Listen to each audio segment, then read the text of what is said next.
Ladies and gentlemen, theys and thems, my name is Chase.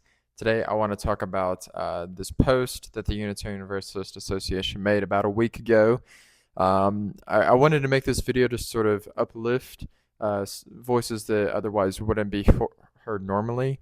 They just get kind of lost in a comment section on Facebook.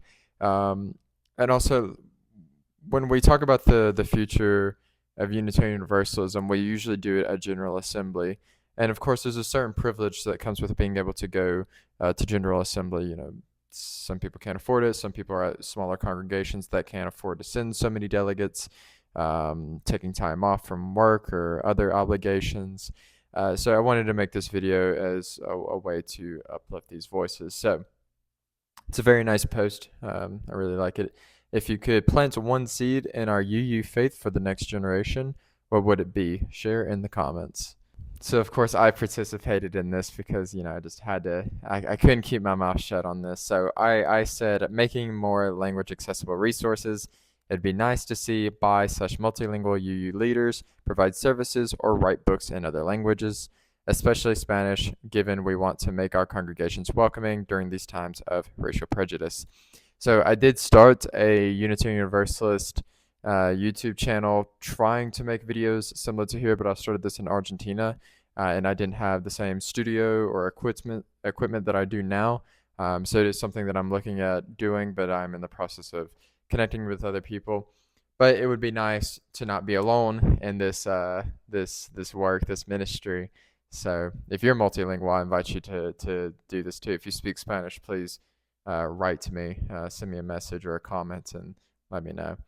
The next comment is trust in the younger members of our congregations as vibrant, creative leaders who can solve problems in new ways.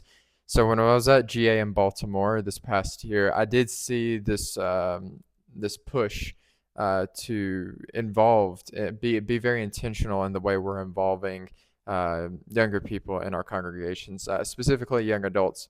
Far too often, not just in Unitarian Universalism, but in churches in general, people will grow up in church because their parents make them go, and they'll keep going until they go to college or move out and get a job, and then they won't come back to church until later in life. So with that said, I do think Unitarian Universalism is moving in this direction, but it is nice to see it in a Facebook comment. Next up, full awareness that we'll thrive when we all have the freedom to participate at a level that serves others and our soul while being supported appropriately in positive ways by others around us. Don't just sit there and criticize, help us bring it to life.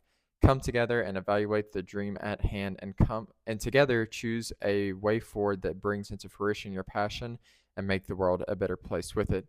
I think wherever you go, there's always going to be, regardless of what group it is or what church you're in, there's always going to be that one person who sits there and criticizes even to things that don't pertain to them at all. But this is a very nice perspective to take, to be involved and to give.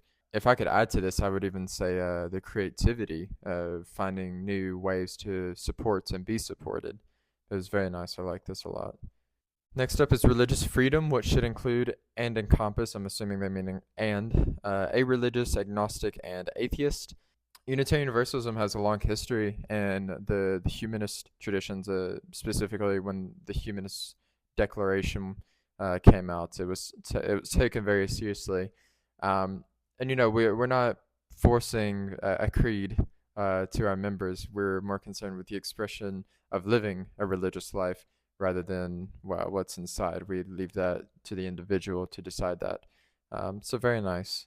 Unity and universality isn't just for the left. So in my experience with my perspective of this, Unitarian Universalism used to be seen as more moderate. I mean, of course, left-leaning in like social aspects, but we had more Republicans or people who've voted Republican in our congregations up until 2016 in the United States.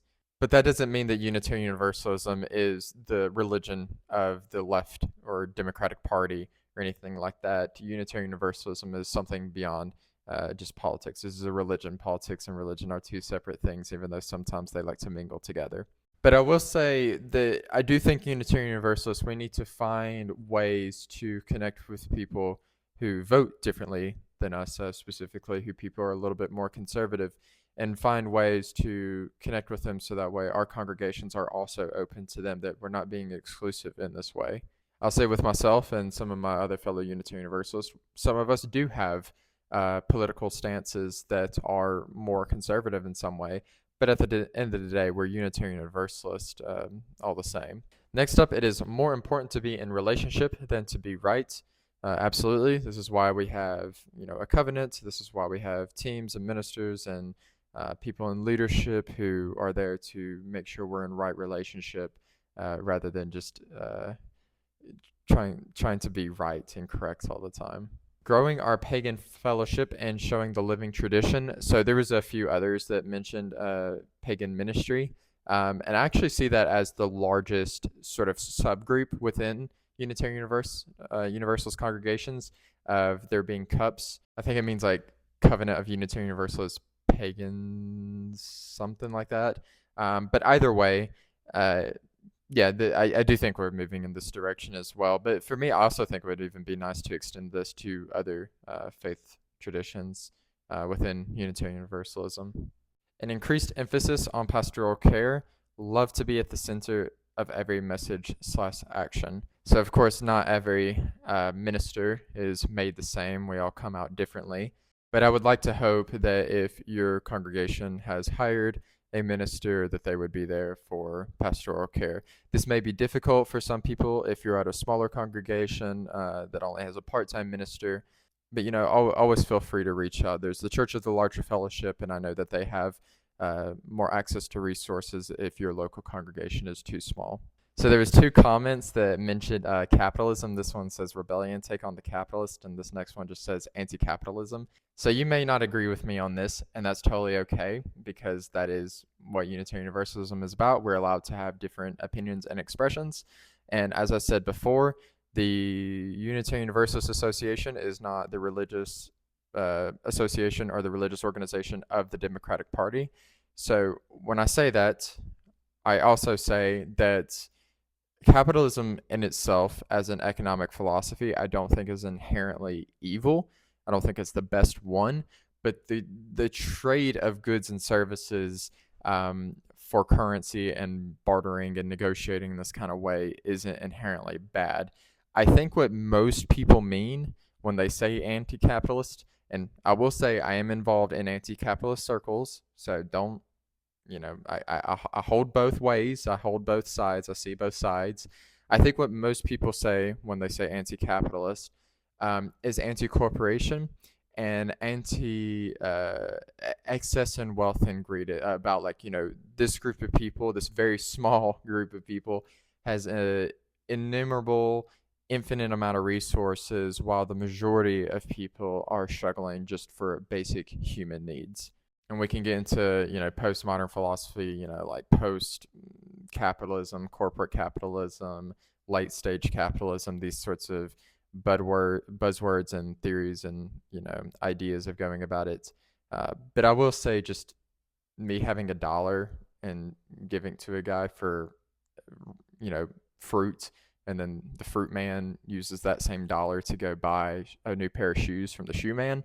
I don't think that's inherently evil or wrong. I would like to see a world that lives a little bit more communally and less focused on capitalism, but that is a conversation for a different time. Next up, surrender to our place in the family of things. Faith is something greater than our egos and well-intended politics, always turning in humility and possibility to the higher and deeper love. This is very precious. I'm not quite sure what they mean by the first parts. If somebody wants to leave a comment trying to interpret it that I can better understand it, I would greatly appreciate it. But the faith in something greater than our egos is very nice. I feel like we don't talk about ego enough in Unitarian Universalism compared to, like, say, Eastern traditions, which a lot of Unitarian Universalists take inspiration from. But it's talking about the comment before with, like, well-intended politics, or like just criticizing and complaining about things. We should be a humble people. As a religious people, I think we should be a humble people. We should be focused on building a better world with actions that we do in the present. I really like what they say with a higher and deeper love. It kind of resonates with the divine, without being so explicit on what this divinity is. So, very nice comment.